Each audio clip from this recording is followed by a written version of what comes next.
Hey guys, welcome to our first video in a new week. This week we're doing the theories of everyday life. So this is going to be a major change from what we've been doing, although not completely disconnected. We've seen hints of the direction that we're going this week, starting back as far as Weber. If you remember, Weber was concerned about, or he was concerned about history, but part of the reason he was concerned with history was that he didn't really buy into this idea of sociological laws. He barely believed in the in society as a thing that existed. He thought everything is about humans interacting, and therefore humans produce history. So what he saw was, if you look at the world, what you see is a bunch of people waking up in the morning, then going out of their homes, and then interacting with people. And that's going to be sort of the perspective that we're going to take this week. So it starts with Weber and his idea of not just there's no society and but what there is people interacting, but also his use of the idea of Verstehen, which is a German word that I'm probably still mispronouncing, meaning the meaning that things have for the individuals themselves. Then we got to George Herbert Mead in a lecture or two after that, who was also concerned with meaning, particularly the meaning of the self to people, which is going to play a role particularly in symbolic interactionism soon, but also in Goffman's theory of the presentation of self in everyday life, the idea that we're all actors.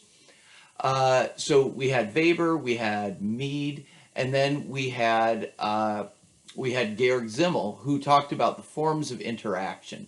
Again, rooting social life in this microscopic isn't exactly right. We use the term micro, by which we mean microscopic, looking at the small. Focusing on that element of social life rather than on the sort of grander things like the division of labor or social facts like culture that we spend a lot of our time in sociology dealing with. A lot of students are more comfortable with this level. I know I was when I first learned about symbolic interactionism. It was like, oh, well, this makes sense. It's more intuitive because you can see it in your everyday life, hence theories of everyday life. In this intro video, I want to talk about sort of these three different levels of conceptualization that we're going to have in the videos that are going to follow this week. First of all, this is going to be about elements of human nature that are germane to social life.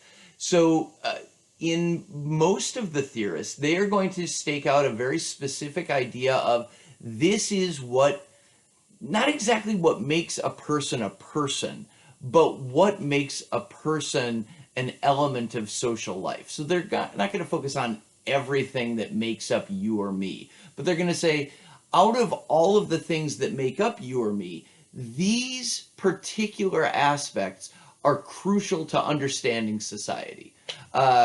So we've already seen with regard to Weber, for example, this idea that people make meaning. That's the type of thing we're going to deal with. There are going to be a variety of these theories of what's the most important part of a human being for sociology, although I'll make the argument that they all stem from that idea of meaning. The second thing we're going to kind of come back to over and over is what's really happening when people interact. There are going to be a couple of different perspectives on this, and I am going to caution you to kind of bear in mind that none of them really invalidates another. One of the cool things about this week is that we are going to study human interaction and be able to look at it from like 5 or 6 different perspectives, looking at the same two people interacting. And we can say, well, what's really happening here? I shouldn't say what's really happening. One important thing that's happening here is two individuals who are trying to get each other to buy a particular version of me, a particular presentation of self.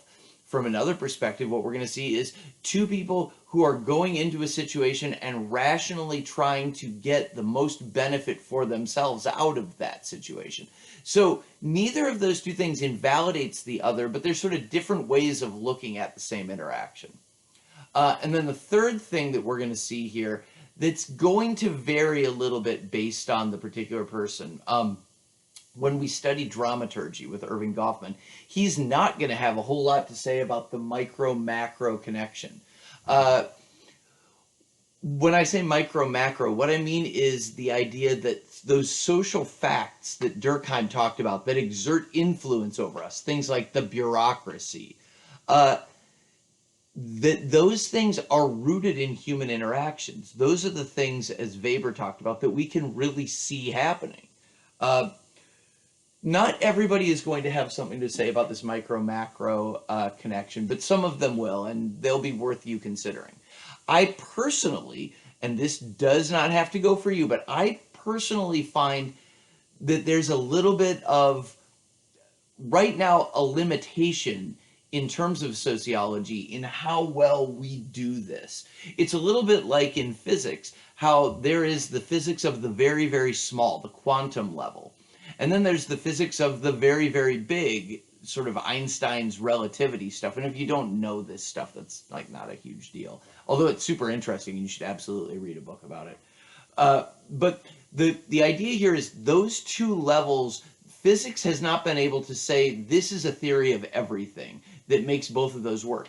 The micro level of the quantum, all of the theories that humans have developed work super, super well. And the macro theory of relativity, all of those theories work really well, but they don't work that well together. And I'd make the argument that the stuff we're going to learn this week does a great job of talking about how everyday interactions work. But I don't find it to make particularly useful arguments about the macro level. That's okay. A theory doesn't have to do everything. And some people are going to do some of that micro-macro bridging, and you may find it more compelling than I do. And that's, I mean, it might be that you understand it better than I do. But on the plus side, there is room for some sociologist of the 2020s to come forward and come up with a theory that explains the grand things like class conflict and bureaucracy and the collective consciousness from the perspective of two individuals interacting with each other. There's room for that, so there's your dissertation if you want. All right, to end this introductory video, we're going to turn next time not to George Herbert Mead, although I'll make the argument that he is the grandfather of everything that's going to come after this. Mead and his idea of the importance of meaning and the importance of the self in people's interactions. But we're not going to start with the grandfather. We're going to actually start with the father, George Herbert Mead's sort of intellectual son, a guy who's his actual student. His name was Herbert Blumer, and he wrote the book on symbolic interactionism, which is going to be the first theory that we're going to study.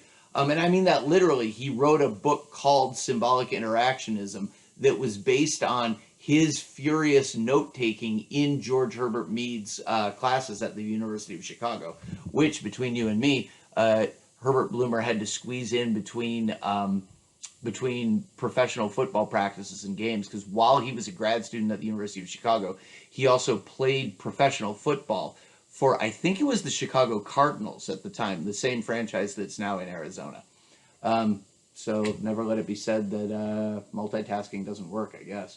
All right, so next video we will talk about symbolic interactionism. I wrote it up in big letters here because this theory is as important to you as Marx, Weber, and Durkheim. When I got my marching orders for this course, I was told cover Marx, cover Weber, cover Durkheim, and cover symbolic interactionism. Now we're going to do symbolic interactionism in one video because I think it is a fairly easy to understand theory, but it is that fundamental to sociology. And as I said before, most of what comes after it this week is going to be sort of variations on the theme of symbolic interactionism. But the point is you got to get this stuff down. So we'll tackle it in the next video. I'll see you then.